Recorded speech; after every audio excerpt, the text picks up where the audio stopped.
Hi everyone, my name is Brogan. I currently work in cybersecurity, having recently graduated with a master's in behavioural science. So it's a bit of an unusual combination, right? Behavioural science and cyber, it's not the most obvious crossover. However, somehow I landed this role. And I used my top 5 psychological hacks to nudge my way into the job. So in this quick masterclass, I'm going to share these exact hacks with you so you can use them to stand out and make employers want to choose you. Job applications aren't just about your skills. They're about how you present and frame those skills to make you as enticing as possible. And that is where psychology gives you a massive edge. So, hack number 1, do the employer's thinking for them. You know how most people never change the default ringtone on their phones? That is default bias.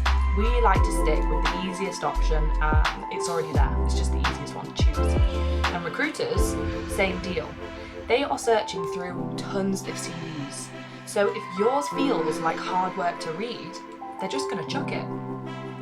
So use some action words to frame and present your experiences as proof, because hard evidence is difficult to ignore, so try and use it.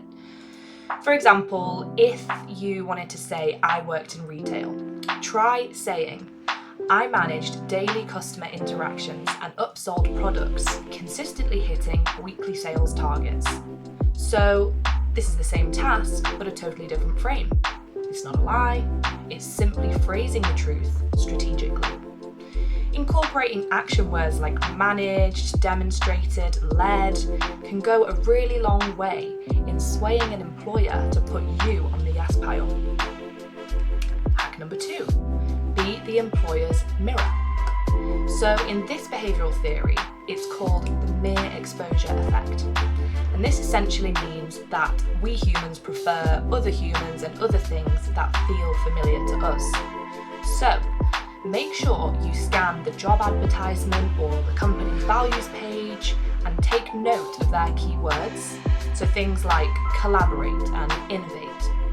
Find these company-specific words and use them to mould yourself into their dream employee.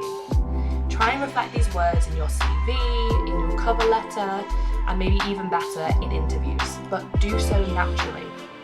For example, if a company's key value is innovation, you want to make sure you mention innovation to them. But don't just say you're innovative.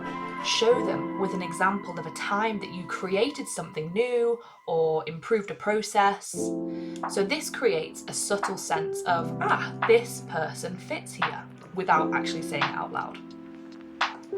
Hack number 3, hook, line, and anchor first. Our brains cling to the very first piece of information that we get from someone. It becomes our reference point, and this is known as anchoring bias. So, what is the first thing a recruiter sees or hears? It's the top of your CV, the first line in your cover letter, or the first sentence you might say in an interview. So, you need to start strong with something specific and impressive, something that will make you memorable. For example, if you were me, you might start with something like, behavioural science brain in a cybersecurity world. I step into the mindset of a hacker so others don't have to. So I haven't actually used this one yet, but I think it's pretty intriguing.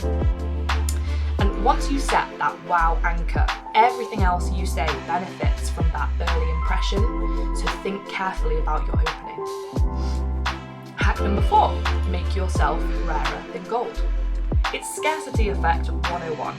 When something feels rare or exclusive, we value it more. So the question is, what makes you rare and how can you then mould this to your advantage? If you've got a unique combination of skills, say it.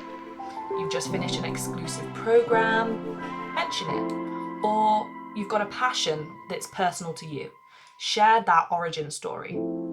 You need to position yourself as someone who brings something that not everyone else can, even if it's just your perspective or your energy or your story. And this doesn't necessarily mean overhyping, it just means being clear on your unique value and letting employers feel that they'd be lucky to have you, because they would be, so you've just got to show them why, that's all. And finally, hack number 5, give before you get. So when someone gives you something, even if it's just small, you feel a little bit of pressure to give back, and that is reciprocity bias.